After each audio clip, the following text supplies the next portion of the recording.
Ella, bakit mo ko sinampal? Nagtatanong ka pa? Ang sama mo! Manggagamit! Sa akala mo papayag ako sa ganung arrangement? Hoy, nagkakamali ka. Kung sa inyo dalawa lang okay yun, pues maghanap na lang kayo na sasama sa maraming buhay na gusto ninyo!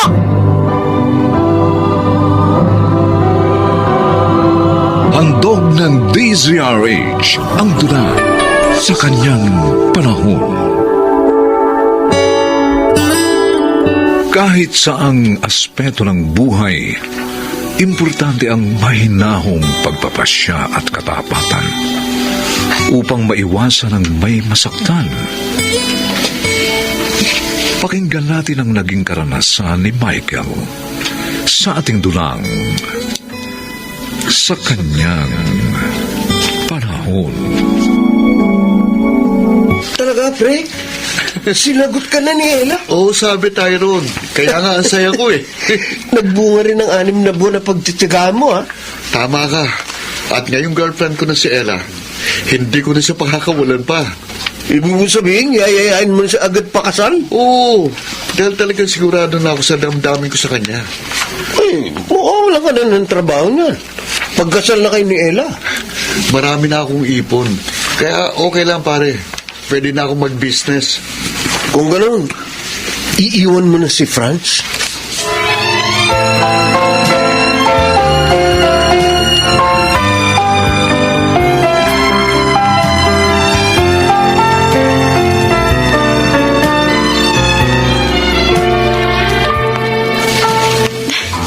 Binigla mo naman ako, Michael. Kasi 1 buwan pa lang ang nakakaraan ng sagutin kita eh. Ngayon, niyayaya mo na akong pakasal? Ayaw ko kasing mawala ka pa sa akin eh. Gusto ko, habang buhay ka na makasama. Pwede bang pag-isipan ko muna? Bakit, Ella? Hindi ko ba sigurado sa damdamin mo sa akin? Hindi naman sa ganun. Ayoko lang nagmamadali sa pag-ibig. Lalo na sa pag-aasawa. Sagrado yun eh. At panghabang buhay. Pero, Ella... Sige na, Michael, please. Diba, may kasabihan nga tayo, ang taong lumalakad ng matulin, kung matinik ay malalim. Kaya dapat, huwag tayong magmadali, para huwag tayong matinik.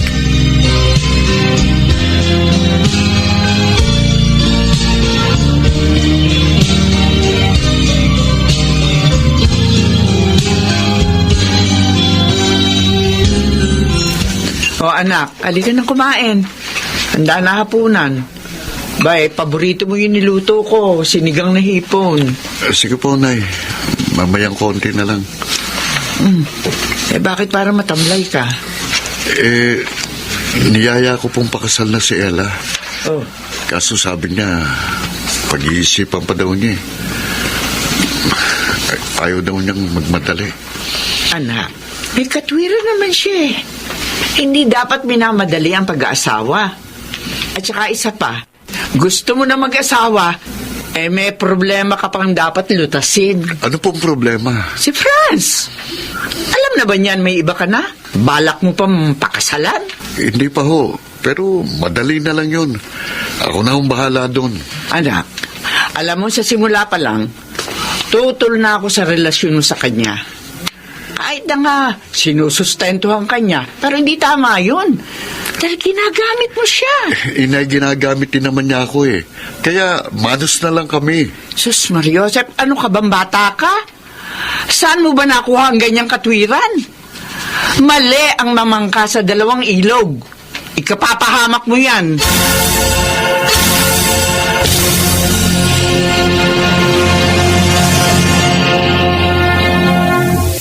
Hindi, Michael. Sabihin mo nagbibiro ka lang. Sorry, Franz, pero totoo narinig mo eh. May girlfriend na ako. At bala ko na siyang paksalan. Huwag mo naman gawin sa akin ito, Michael. Mahal na mahal kita. Sinikap ko rin namang mahalin ka. Kaya na, babae pa rin ang natutuhan kong mahalin. Patawarin mo sana ako, Franz. At sana, kalimutan mo na lang ako. Hindi ko kaya mawala ka. Mamamatay ako. Huwag naman. Malulungkot ako kapag nangyari yun. Siyempre, may pinagsamahan na rin tayo. Naku, kung ganun, huwag mo akong iiwan, please. Huwag mo akong iiwan. Payag ka ba na maging dalawa kayo sa buhay ko? Oo, payag ako. Huwag ka nang mawala sa akin. I love you so much, Michael. I love you. Oo, sige na. Kung ganun, magkasundo tayo. Ililihim natin kay Ella ang relasyon natin. Okay ba sa'yo?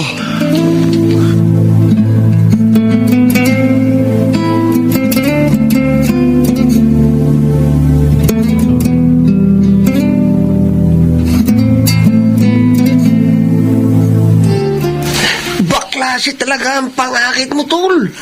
Bilib ako. Akalain mo napapayag mo si Franz na dalawa sila sa buhay mo? Nagulat din ako sa naging pasyon niya, Tyrone. Talaga nga palang sobra siyang patay sa akin. Pero naisip ko, advantage ko yun eh. Dahil hindi ako mawawala ng dilihensya, di ba? Oo nga. Kaya lang, paano pag nalaman ni Ella? Oh, papayag din kaya siya? Papayag din yun. Wala naman siya magagawa eh. Dahil kasal na kami.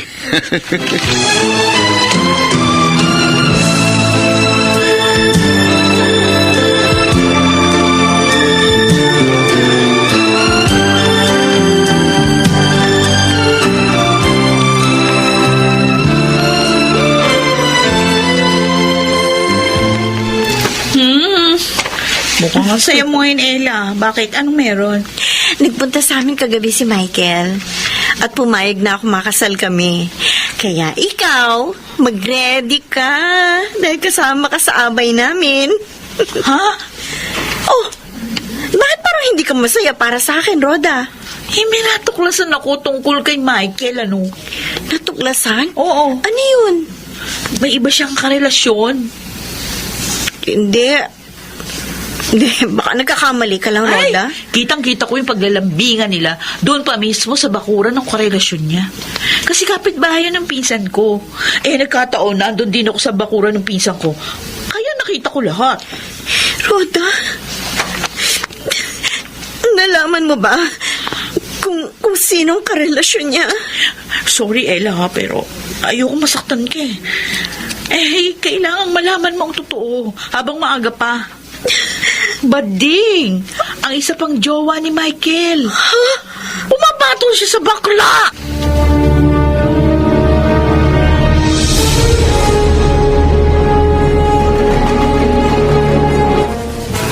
Oh, Ella, bakit hindi ka pa nakaayos? Nakalimutan mo ba? Ngayon tayo magsisimulang mag-asikaso ng para sa ating kasal? May gusto mo na ako itanong sa'yo, Michael. Ha? Teka, masyado ka serious ha. Ano ba itatanong mo? Anong trabaho mo? Ha? Mula kasi noon, hindi mo nabanggit sa akin ang tungkol sa trabaho mo. Importante pa ba yun? Oo, dahil magiging mag-asawa tayo. At hindi tama na may lihiman tayo. Anong trabaho mo? Kuwan, sa isang opisina. Mataas ang designation ko doon kaya magandang buhay namin. Anong company? At anong designation mo doon? Ha? Kuwan, Hindi ka makasagot? Kasi ang totoo, wala kang trabaho. At ang perang ginagamit mo sa luho mo ay galing sa bading na karelasyon mo. Di ba? Ella, Alam ko ng lahat, Michael. Isang bading ang sumusuporta sa'yo. Bakit, Michael? Bakit mo ko niloko? Sabi mo, mahal mo ko. Yung pala meron ka pang iba? At isang bading ang ginagamit mo? Ella, magpapaliwanag ako. Sinabi ko na kay Franz ang tungkol sa atin na ikaw ang talagang mahal ko at pakakasalang kita. Pero hindi siya pumayag na iwan ko siya. Sabi niya, payag siyang maging dalawa kayo sa buhay ko. Oh, ayaw mo nun? Ano? Hibang na bakla! Kahit hindi tunay na pag-ibig, pumapayag siya? Naisip ko, mabuti na rin yun eh. Ella, mayaman si Franz. Malaking maitutulong niya para mabuhay tayo ng maginhawa. At bakit mo ako sinampal? Nagtatanong ka pa? Ang sama mo, manggagamit. Sa akala mo papayag ako sa ganong arrangement? Nagkakamali ka. Kung sa inyong dalawa okay yun, pwes, maghanap na lang kayo ng sasama sa maraming buhay na gusto ninyo!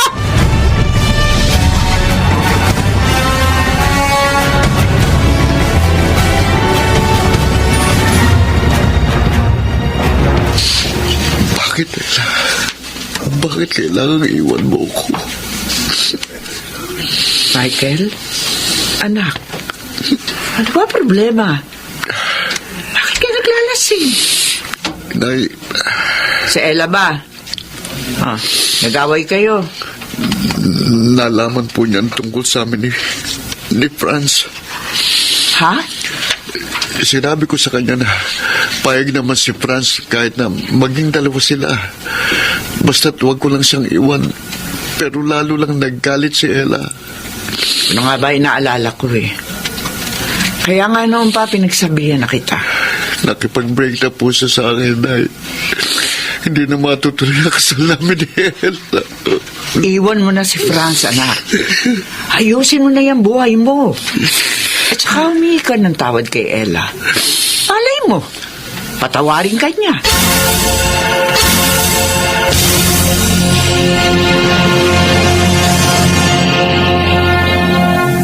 Pero bakit iiwan mo ko, Michael?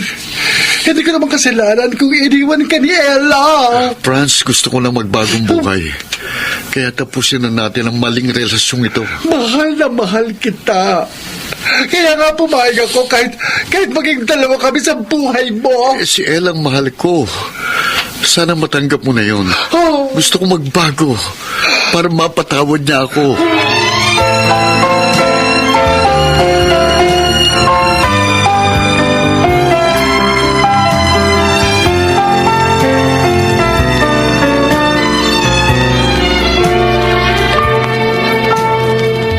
Anong kailangan mo, Michael? Patawarin mo na ako, Ella. Iniwalayan ko na si Franz. Dapat ginawa mo yon para sa sarili mo. Dahil mali ang relasyon ninyo. Ginamit mo siya. Sinamantala mo ang pagiging hibang niya sa'yo. Niloko mo kaming dalawa. Oo, inaamin ko. Maling-mali ako. Kaya nga gusto ko na magbago. Kaya sana bigyan mo ako ng pagkakataon. Patawarin mo ako, pakiusap. I'm sorry, Michael. Dahil sa nalaman ko, nawala ang pag-ibig ko sa'yo. Hindi. Huwag mo sabihin yan. Mahal na mahal kita. Sana ituloy mo pa rin ang pagbabago. Upang balang araw, makatagpo ka rin ng magmamahal sa'yo.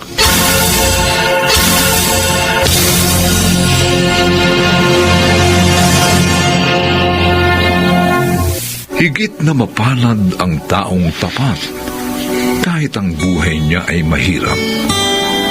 Sapagat ang tunay na kaligayahan ay kanyang kakamtin sa kanyang panahon.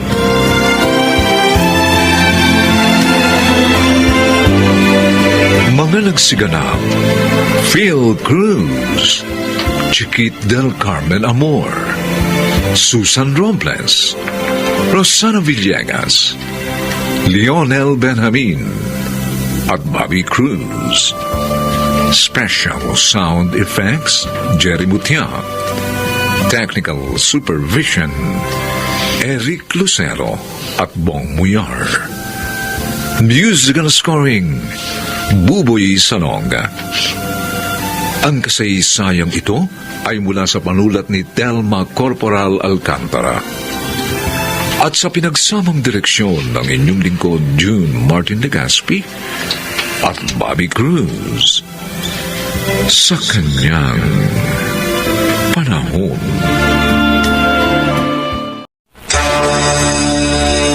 Hindi na mabubura pa ang dungis ng kanyang pagkatao. At nakakahiya yun. Lalo na kung malalaman ng mga kaibigan natin. Ninapapa. Kaya ang gusto ko, lumayo ka sa kanya. Ano? Gusto mong layuan ko ang sarili kong ina? Handog ng DZRH ang tula sa kanyang panahon. May mga taong nakagagawa ng mali dahil sa pagmamahal sa kanyang pamilya. Dapat ba itong suklian ng mali rin? Mga kaibigan, Pakinggan natin ang naging karanasan ni Benny sa ating dulang sa kanyang panahon. Kumain pa ho kayo, Nay. Busog na ako, anak. Kayo po, Lolo Pipi. Naku po, hirap na nga akong gumalaw sa kabusugan eh. Ang dami mo kasing dinalang masasarap na pagkain. Celebration po natin ito. Dahil mula ngayon, makakasama na natin si Inay. Ba? Salamat, anak. Kahit nagkamali ako, hindi ka nagbago sa akin. Ako po ang dahilan kaya nyo nagawa yun, Nay. Kaya hindi po ako dapat na magbago sa inyo. Oo, baka magkaiyakan pa kayo, ha? Magiging malungkot itong celebration natin.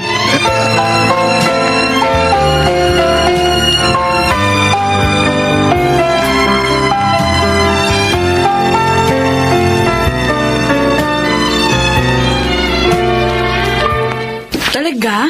Nasa lolo mo na si Aling Belen? Oo, Sandra. Kaya nga ang saya ko. Pagkalipas ng ilang taon, makakasama ko na uli si Inay. Ay, salamat naman. At tapos na rin yung paghihirap ni Aling Belen. Oo nga eh. Alam mo ngayon narito na siya. Gagawin ko ang lahat para mapasaya si Inay. Teka, alam na ba ni Darren yan? Hindi pa nga eh. Ibig mo sabihin, hindi mo pa rin pinagtatapat sa kanya ang totoo? Gusto ko sana sabihin sa kanya lahat bago kami pakasal. Oh. Pero pinigilan ako ni Inay. Wag na lang daw. Dahil baka magka-problema lang. Kaya hanggang ngayon, hindi ko pa rin nasasabi kay Darren ang tungkol kay Inay. Dapat sabihin mo na sa kanya, bago pa niya malaman sa ibang tao. Para mas maipaliwanag mo sa kanya ang panig ninyo.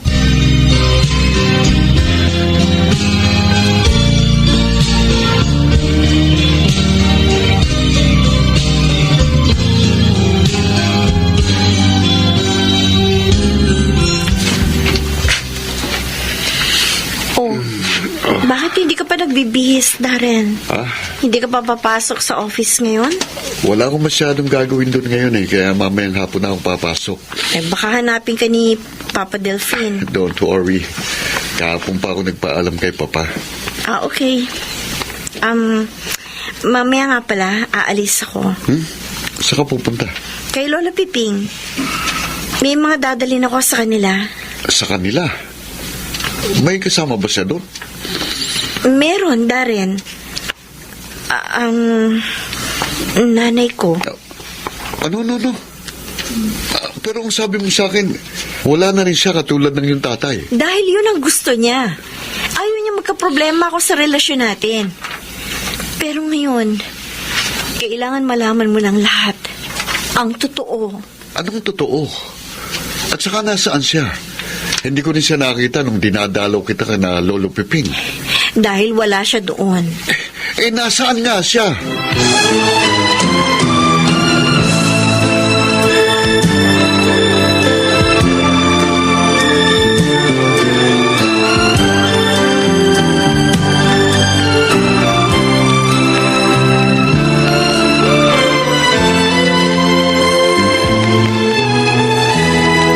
Ano?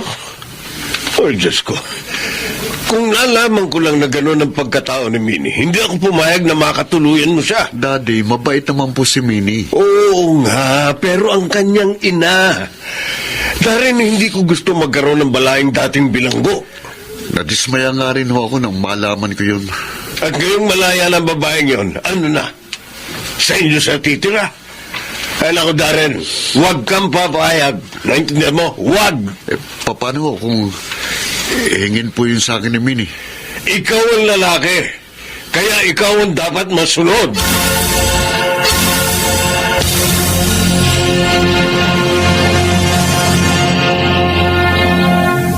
Halos araw-araw na lang narito ka, anak. Ayaw niyo ba nun, Ninay? Lagi tayo nagkakasama. Siyempre gusto. Kaya lang baka namang napapabayaan mo na ang tungkulin mo kay Darren. Hindi po. Apo, naipagtapat mo na ba kay Darren ang tungkol sa iyong ina? Opo, Lola Piping. Abi, bakit sinabi mo pa, anak? Nay, kailangan na po niyang malaman ng katotohanan para hindi na siya magtaka sa madalas kang pagpunta rito. May anong sabi ng asawa mo? Hindi naman po siya nagalit sa akin. Pero ramdam ko na nadismaya siya. Yun. Ay, ito na nga ba inaalala ko?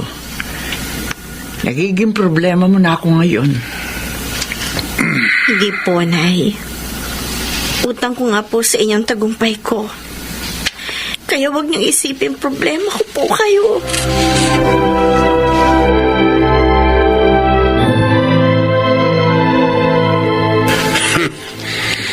Ngayon, madalas siya kinabalaing Piping dahil sa kanyang ina. Opo, Papa. Nainis nga ako eh. O hindi pigilan mo siya. Lagi niyang sinasabi, tinutulungan niyang kanyang ina.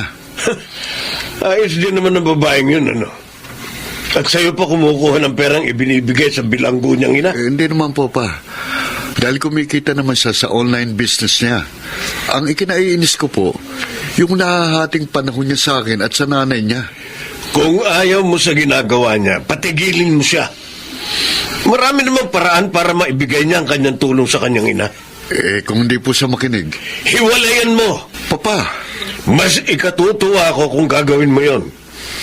Hindi na ako mag-aalalang baka mapintasan tayo ng mga kaibigan natin dahil sa kanyang ina.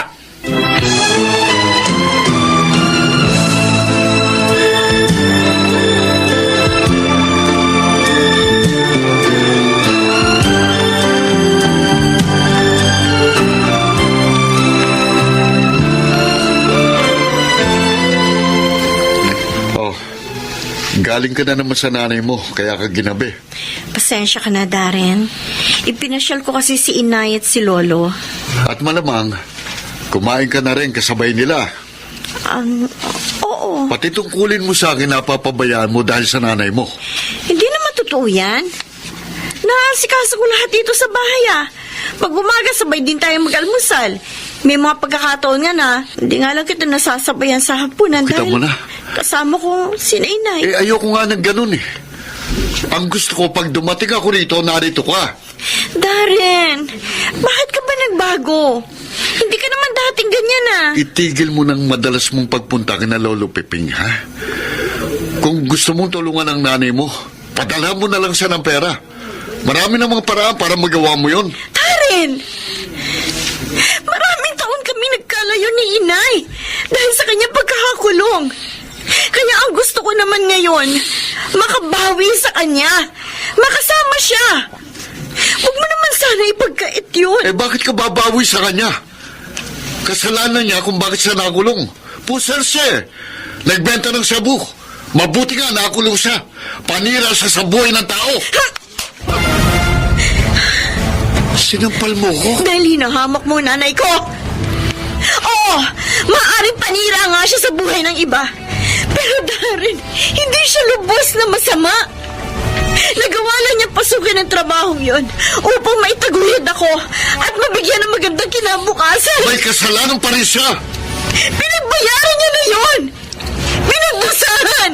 Hindi pa ba sapat yon? Hindi na mabubura pa ang dungis ng kanyang pagkatao. At nakakaya yun. Lalo na kung malalaman ng mga kaibigan natin ni na Papa. Kaya ang gusto ko, lumayo ka sa kanya. Ano? Gusto mo layuan ko ang sarili kong ina? Para din sa atin ito. Kaya gusto kong gawin mo. Wala kang awa. Sarili mo lang ang iniisip mo. Nagdusa na nga nanay ko doon sa bilangguan. Pagdurusahin mo pa rin siya ngayong malaya na siya. Hindi ko gagawin ang iniyong utos mo!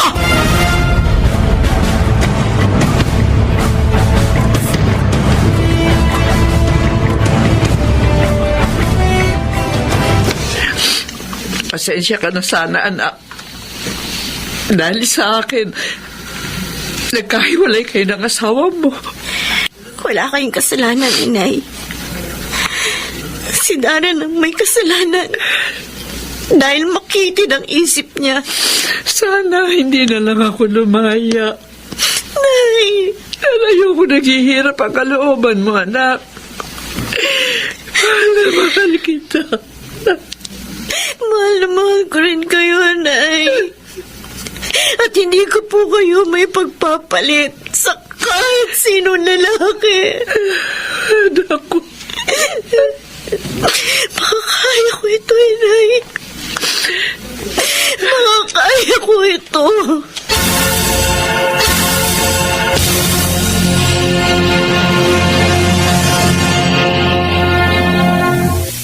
Hiwalay na pala kayo ng kaibigan ko? Kasalanan niya eh. Huh? Oo. Mas pinili niyang walang kwenta niyang ina kaysa sa akin. My God, Darren. Bakit mo sinasabi yan sa babaeng nagbigay buhay sa iyong asawa? Kung wala si Aling Belen, hindi mo naman makikilala at mapapangasawa si Minnie. Sandra, Alam mo, para sa akin, ang pagkakamali lang ng kaibigan ko ay yung hindi niya agad sinabi sa iyo yung tungkol sa kanyang ina. Dahil kung sinabi niya lang sana agad, mas nakapili sana siya ng lalaking mas maunawain at hindi yung lalaking mapanghatol sa kapwa. Nakala mo, hindi siya nagkasala.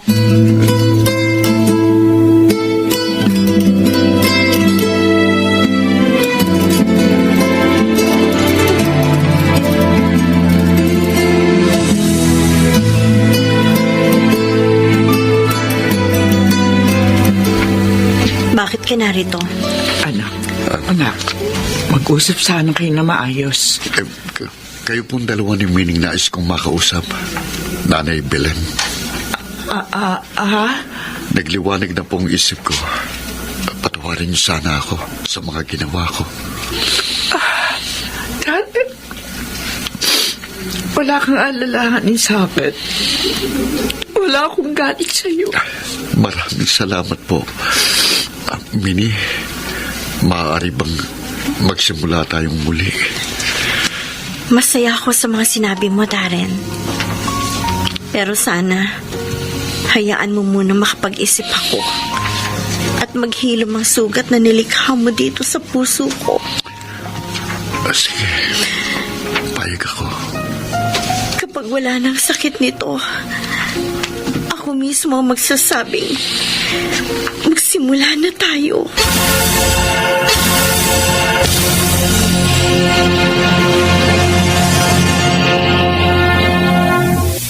Kung matututo lamang magpatawad at umulawa ang tao, magiging payapa marahil ang mundo.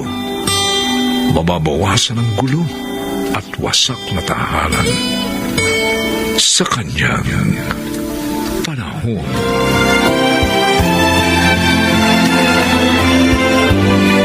Mga nagsiganap, Chiquit del Carmen Amor, Susan Robles, Bobby Cruz, Rosana Villegas, Phil Cruz, at Lionel Benjamin.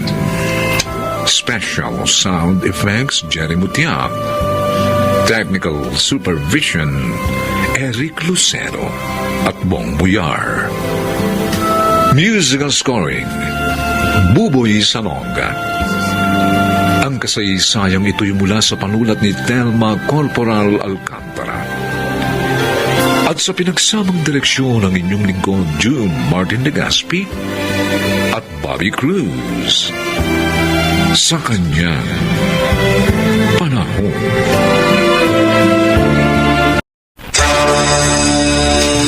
Hoy, Nardo, sumusobra ka na, ha? Alalahanin mo, anak lang kita. Kaya wala kang karapatang pagsabihan ako ng ganyan. Sisirain niya ang buhay natin, Itay. Tama na!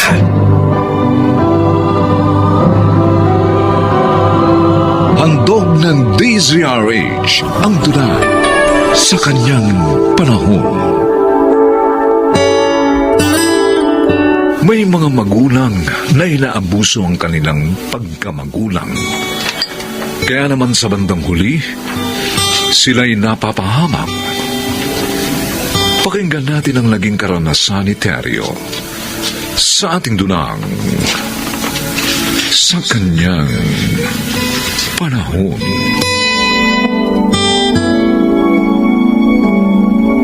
Sabi ko na nga ba't masamang hangin ang nagpadpad sa'yo dito sa bahay lang, kuya mo? Kaya ka narito eh. Inang naman, babayaran ko rin naman ang inuutang ko eh. Pag nagpadala na si Santa. Ang hirap sa iyo. Ayaw mong iwan yung bisyo mo. Kaya hindi mo mapagkasya yung pinadadala ng apo ko. Hindi naman ho. Talagang maraming binayaran si Nardo sa eskwelahan. Graduating na kasi. Wala akong pera. Naubos ko na yung pensyon ko. Tulungan nyo na lang akong manghiram kay Kuya Tiago. Ang bihira ka eh. Yun ang hiniram mo nung nakaraang buwan. Hindi mo pa nababayaran. Paano siya magpapautang pa sa'yo? Inang may kompromiso lang akong kailangan bayaran. Ay, sige. Titingnan ko ang magagawa ko. Pupunta na lamang ako sa inyo.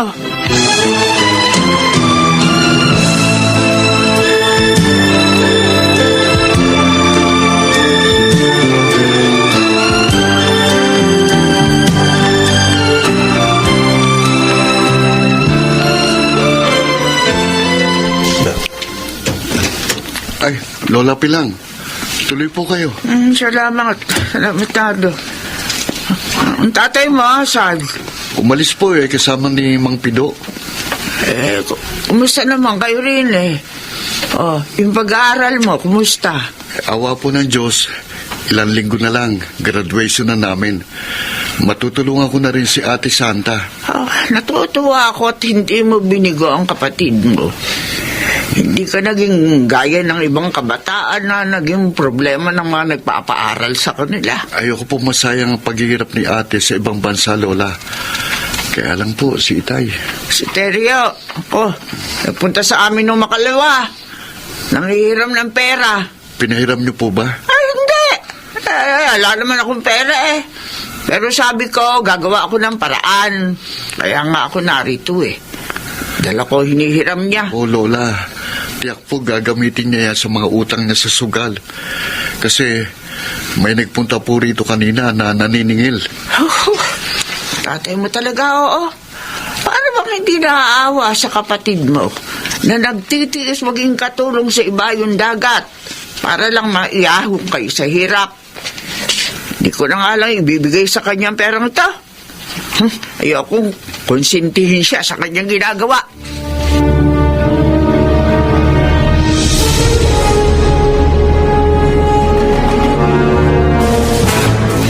Salamat, nakapag-day off ka ngayon, Santa. Nagkita tayo. Oo nga, Karen. Minsan lang kasi sa 3 buwan kung payagan akong lumabas ng mga amo ko eh. Hindi rin pala mabait ang mga amo mong Arabo. Maayos naman sila magpasahod. Yun nga lang, mahigpit sa katulong. Lagi nakasigaw at minumura ako. Tinitiis ko na nga lang eh. Alang-alang sa pamilya ko. O, malapit nang matapos sa college si Nardo, di ba? Oo. At malamang, naipaayos na rin ni Itay ang bahay namin. Dahil ipinadadala ko sa kanya lahat ng sahod ko eh. Masusulit na pala ang hirap mo dito sa ibang bansa.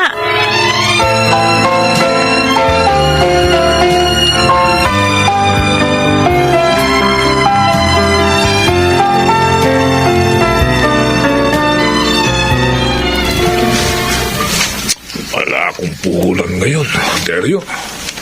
Hindi ako makapagtotoong its. Mangutang ka muna, Pido. Lako, marami pa akong utang din sa lugar namin eh.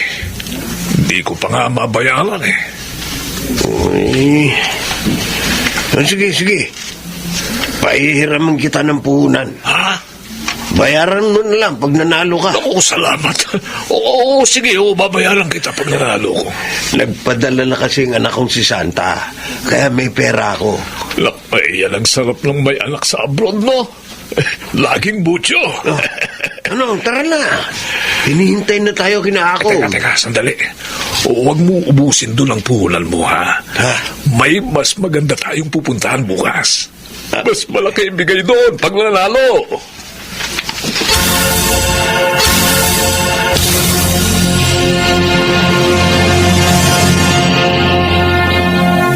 Hindi mo tinanggap ang pag-ibig ni Danny? Bakit naman, Santa? Di ba sabi mo, may damdamin ka rin sa kanya? Oo. Kaya lang apurado siya eh. Gusto na raw niya magkapamilya dahil 31 na siya. Maaari ka na rin naman mag-asawa dahil graduating na sa college yung kapatid mo. Magkakatrabaho na siya. Gusto ko makatiyak na magiging maayos ang buhay nila ni Itay bago ako makapag-asawa. Isa pa, ayoko nga nang minamadali ako. Sayang naman. Kasi gwapo at mapait si Danny. Hindi naman sayang. 25 pa lang naman ako. May darating pa para sa akin. Hindi ako pababayaan ng Diyos. Alam mo, mas gusto ko ngang maghintay ng tamang pagkakataon kesa naman masaktan ng paulit-ulit sa maling pagkakataon.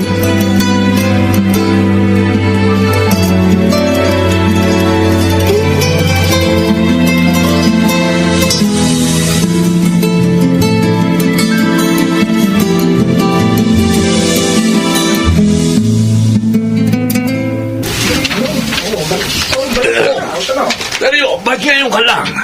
Late ka na. Ay, oo nga. Masakit kasi ulo ko Ha? Kaya uminom pa ako ng gamot bago nagpunta rito. Mawawala ang sakit ng ulo mo rito, Teryo.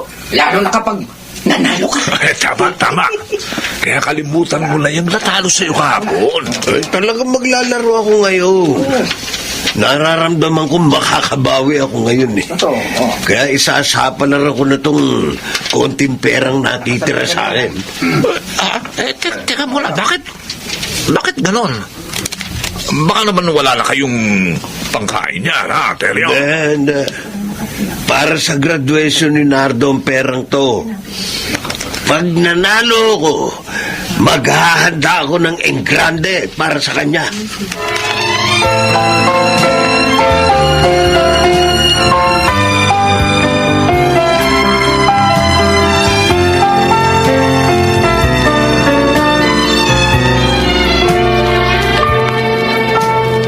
Tay, graduation na po namin bukas. Ay, naku. Oo nga pala. Hindi pa ako nakakabili ng damit at sapatos na gagamitin ko di ba, pinadalhan na kayo ni ate ng pera para doon? Sabi pa nga niya, kumain tayo sa restaurant pagkatapos ng graduation ko. Anak, Ano? natalo kasi sa tong eats. Itay naman. Bakit naman pati yun? Ipinatalo niyo sa sugal. Napasubo ako Napapira. Pasensya ka na. Maghanap ka na lang sa mga damit mo na maaari mo pang gamitin bukas. O kaya manghiram ka sa mga kaibigan mo. Kasi naman, ayaw niyo pang iwan yung bisyo niyo Oy, Nardo, sumusobra ka na, ha? Alalahanin mo, anak lang kita. Kaya wala kang karapatang pagsabihan ako ng ganyan. Sisirain niya ng buhay natin. Tama na!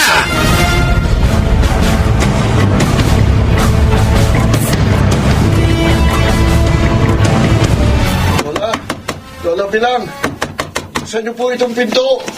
Lola! Lola, Oh, apo, napasugod ka. si Itay po, hinuli ng mga pulis. Ha? Bakit tinuli ng mga pulis? Naroon po siya sa lugar na pinagdarausan ng tupada. Niray daw po yun. At kasama po si Itay sa mga dinampot. Ano ba naman yung tatay mo? Hindi kasi nakinig sa mga payo ko. Paano ngayon yan? Saan tayo kukuha ng pampiyansa sa kanya?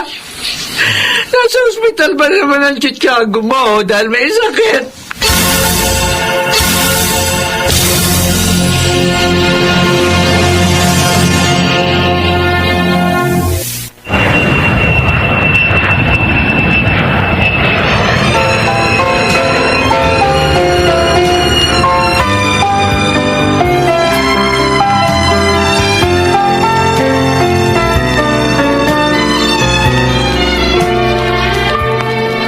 Ate Santa, hindi po sinabi na darating ka ngayon.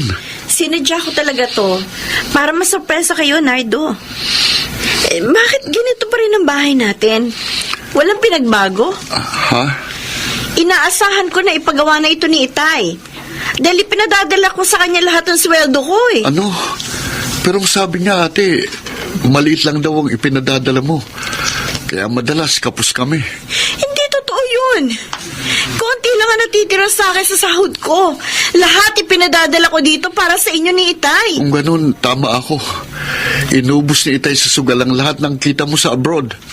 Diyos ko, bakit naman niya ginawa yun?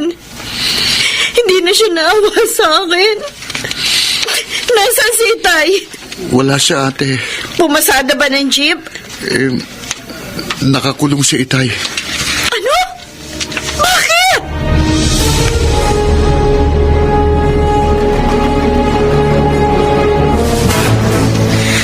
Itay, Santa, anak, akala ko sa isang buwan pa ang uwi mo. sinadya ko huwag sabihin sa inyong petsa ng pag-uwi ko. Para sana masurpresa kayo. Pero yun pala, ako ang masusurpresa dahil nakakulong kayo. Anak, Bakit naman po gano'n, Itay? Bakit naman hinayaan ninyo ang sarili niyo na malulong sa sugal? Lalo na sa tupada. pasensya na anak. Hindi ko naman alam na wala palang permiso yung sinalihan ko. Kahit naman po may permit yun, hindi pa rin po ninyo dapat ugaliin ang pagsusugal. Wala po yun na may tutulong sa atin. Tingnan nyo. Sa halip na makaipon kayo sa mga pinadadala ko, nagkautang pa kayo. Anak, Hindi nyo man lang pinahalagahan ang mga paghihirap ko sa ibang bansa. At ngayon, magpapiyansa pa ako para makalaya kayo. anak, patawarin mo ako. Umabuso ako. Pangako, hindi na ito mauulit pa. Lalayuan ko na ang kahit anong klase na sugal.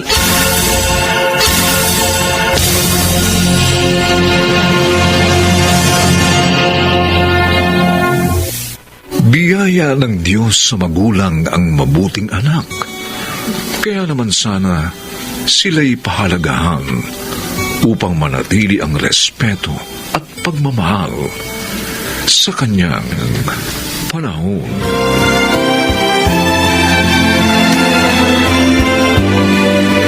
Mga nagsiganap, Lionel Benjamin, Susan Robles, Chiquit del Carmen Amor, Phil Cruz, Rosana Villegas, Special Sound Effects Jerry Mutia, Technical Supervision Eric Lucero at Bong Muyar. Musical Scoring Buboy Salonga. Ang kasaysayang ito'y mula sa panulat ni Telma Corporal Alcantara. At sa pinagsamang direksyon ng inyong lingkod June Martin de Gaspi at Bobby Cruz. Sa kanyang panahon. Dinumihan mo naman ang pangalan niya. Ang hirap sa'yo, gagawa-gawa ka ng kasalanan.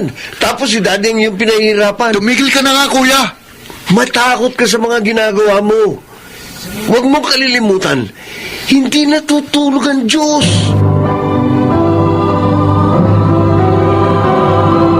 Handog ng DZRH ang tula sa kanyang panahon.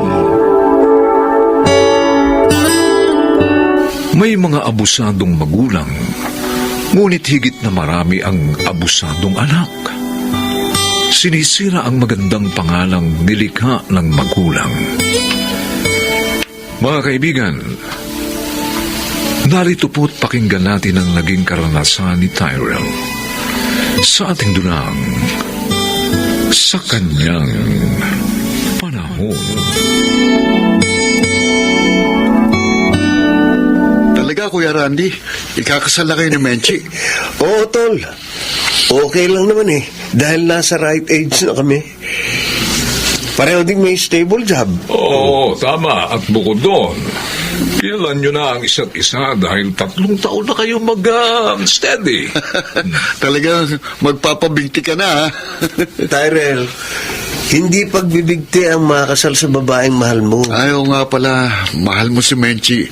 Wala pa kasi akong mali, kaya hindi pa ako maaaring mag-asawa. At si Trina, Break na sila, Daddy. Paano mo nalaman, kuya? Nakakausap ko siya kahapon.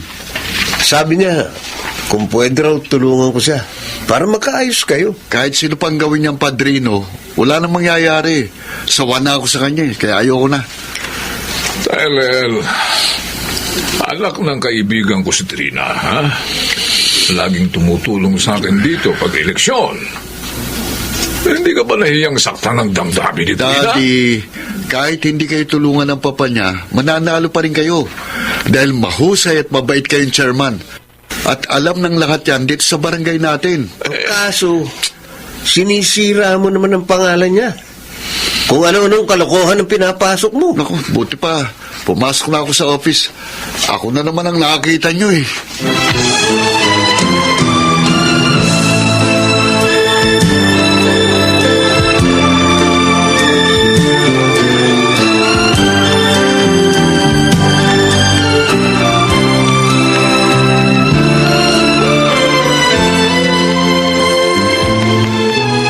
Sabi mo may pag-uusapan tayo. Kaya niyaya mo ako dito sa park. Ano ba yun, Janine? Tyrell, kailangan pakasalan mo na ako. Ano? Bakit ka naman nagmamadali? Janine, ikakasal pa lang ang kuya ko. Hindi ako pwedeng sumabay sa kanya. Isa pa, wala pa akong ipon. Buntis ako. Pambihira ka naman pala eh. Di ba sabi ko sa'yo mag-ingat ka? Di ba alam naman natin kung paano tayo dapat mag-ingat? Bakit hindi mo ginawa? Di ba? Huwag mo na ako sisihin. Narito na to eh. Pakasalan mo na lang ako. Sa lahat ng ayaw ko sa babae, yung pinipilit ako. What do you mean? Ayaw mo akong pakasalan? Gusto kita, Janine. Pero never ko sinabi sa'yo na I love you. Walang niya ka! Ano? I'm sorry. Pero kahit ilang beses mo pa akong sampalin, hindi mo ako mapipilit na pakasalan ka. Ang sama mo talaga. Nagpasarap ka lang sa akin. Ganun ka rin naman sa akin Kaya pareho lang natin ginamit ang isa't isa. Tyrell, mag-usap tayo. Parang galit kayo, Dad. Ano po ba yun? Ano na naman itong kalokohang ginawa mo, ha? Hindi ko alam ang sinasabi nyo. Pinuntahan ako ni Janine kanina sa barangay. Buntis daw siya. Pero ayaw mo panagutan. Talaga palang luka-lukang babaeng yun eh. Nag-usap na po kami. Nagsumbong pa sa inyo. Bakit ba ayaw mo siyang pakasalan? Nobya mo siya! Hindi ko siya mahal, Daddy. Yes, nobya ko siya. Pero noon yun. Break na kami ngayon. At saka isa lang siya sa mga naging nobya ko na hindi ko mahal. Hindi mo siya dapat ginalaw kung gano'n. Hindi mo naman pala mahal eh. Pareho naman po namin ginusto yun. At saka, handa ko naman po sustentuhan yung bata. At sana, Dad, tulungan nyo na lang akong kumbinsin siya sa ganung arrangement. Tyrell, maano ngang magbago ka? Dad, Huwag mo naman ako ipahiya ng gusto sa mga tao. At baawa ka sa mga babaeng lumuluha dahil sa iyo!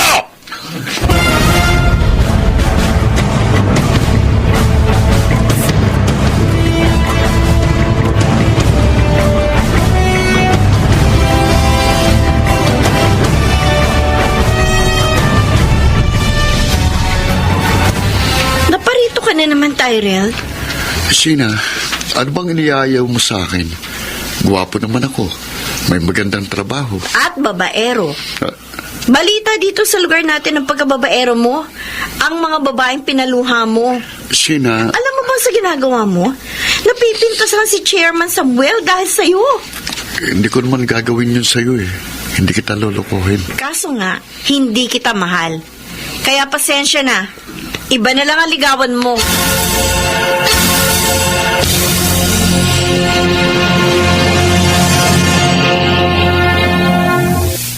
Hindi ko matanggap ang ginawa sa akin ni Sina. Ang suplada niya. Tyrell, malalim na ang gabi. Nagmising ka pa. Hindi pa ako inaanto, Kuya Randy. May problema ba? Babae? Naiinis ako kay Sina eh. Dahil binastad niya ako. Si Sina? Yung magandang anak ni Aling Cora? Oo, siya nga. Kursunada ko siya. Alam mo, para magustuhan ka niya,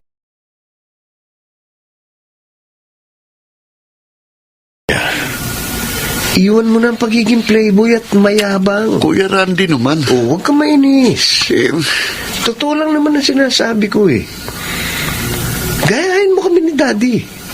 Stick to one lang at mababang loob. Dahil talaga namang hindi dapat ipagyabang ang magagandang katangian natin. Dahil pahiram lang ito sa atin ng Diyos.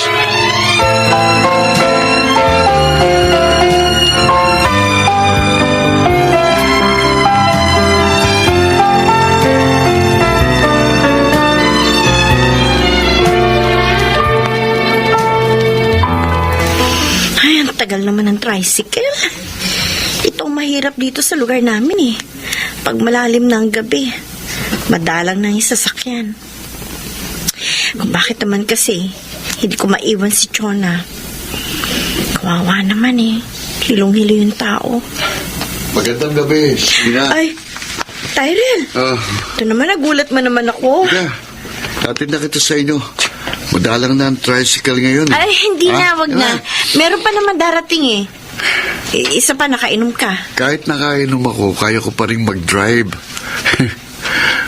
Maski nga ikaw, kaya kong i-drive. Sa banda doon na nga lang ako maghihintay ng masasakyan. Oo, huwag Diyan ka kang na nga. mali, sandali. Pwede ba? Sabi nga ko na maghahatid sa'yo eh. Bitiwan mo kamay ko. Bibitiwan kita kapag nasa loob ka na ng kotse ko. Ayoko sabi. Halika. Bitiwan mo ako.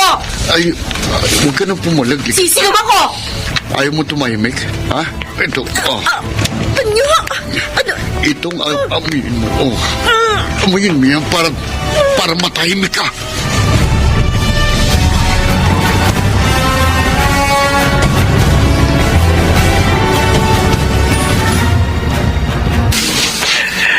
Totoo ang sinasabi namin, Chairman. Hinalay ng anak niyo si Tyrell, ito si Sheena ko. Napakasama niya. Kolo. Minahon ka, ha? Sheila, sabihin mo sa akin, paano nangyari yun, ha? Inabagan po niya ako sa madilim na bahagi nito lugar natin. Pagkatapos, pilit po niya ako isinasakay sa kotse niya. Isinakay ka. Nanlaban po ako, Oh. pero pinaamoy niya po sa akin yung panyang may pampatulog. At doon sa kotse, doon po niya ako hinalay. Oh, Diyos ko. Ano naman ba itong problemang ginawa ng anak ko? Kailangan makulong ka, anak niyo, Chairman. Pananagutan niya sa batas ang ginawa niya sa anak ko.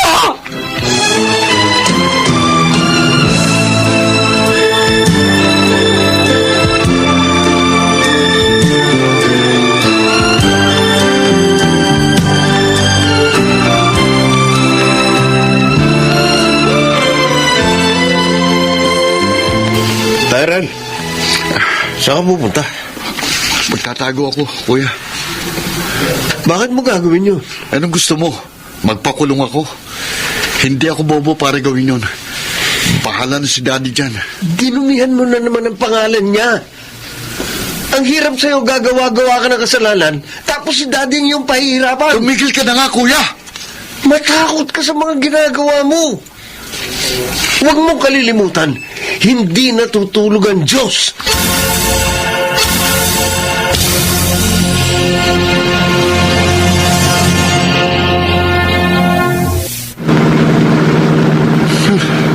Akala ni Nashin at Aling Cora, may pakukulong nila ako.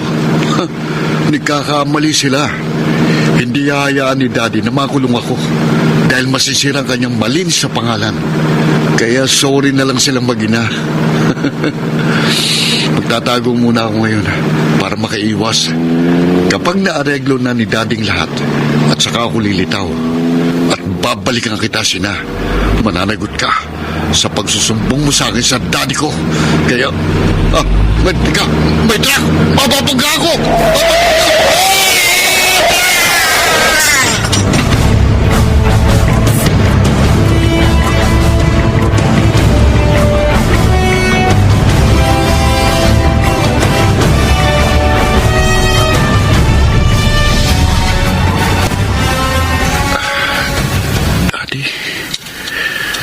narito ako sa tabi mo, Tyrell. Bakit? Bakit madilim? Hindi ko kayo makita. Oh, anak. Dad, bakit ganito? Tell me, bakit wala akong makita?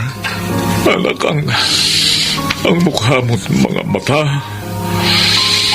napinsala ng aksidenteng nangyari sa'yo.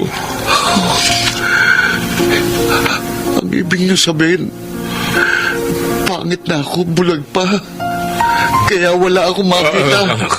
Dad, Oo, Dad. uminahong ka, anak. Baka mabilat ka. Sagutin niyo, tanong ko, Daddy. Daddy.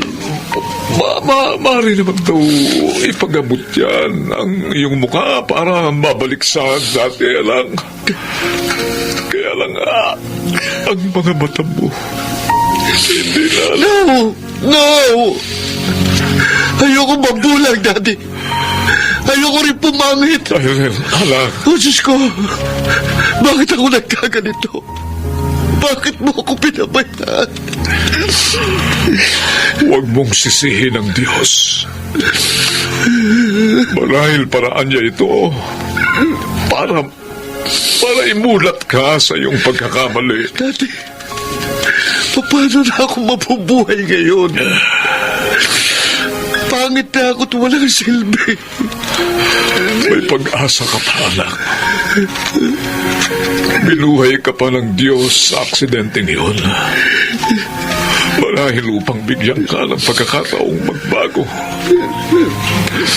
Kaya sana, anak, huwag mong biguin ang Diyos.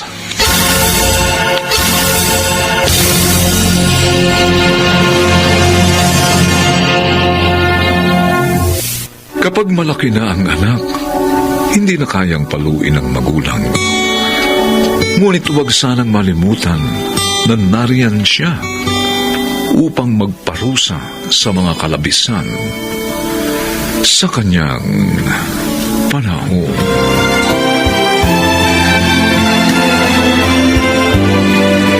Mga nagsigana, Phil Cruz, Lionel Benjamin, Rosana Villegas, Chiquit del Carmen Amor, at Susan Robles. Special Sound Effects, Jerry Butia. Technical Supervision, Eric Lucero at Bong Muyar. Musical Scoring, Buboy Sanonga. Ang kasaysayang ito'y mula sa panulat ni Thelma Corporal Alcantara. At sa pinagsamang direksyon ng inyong lingkod, June Martin de Gaspi at Bobby Cruz. Sa kanyang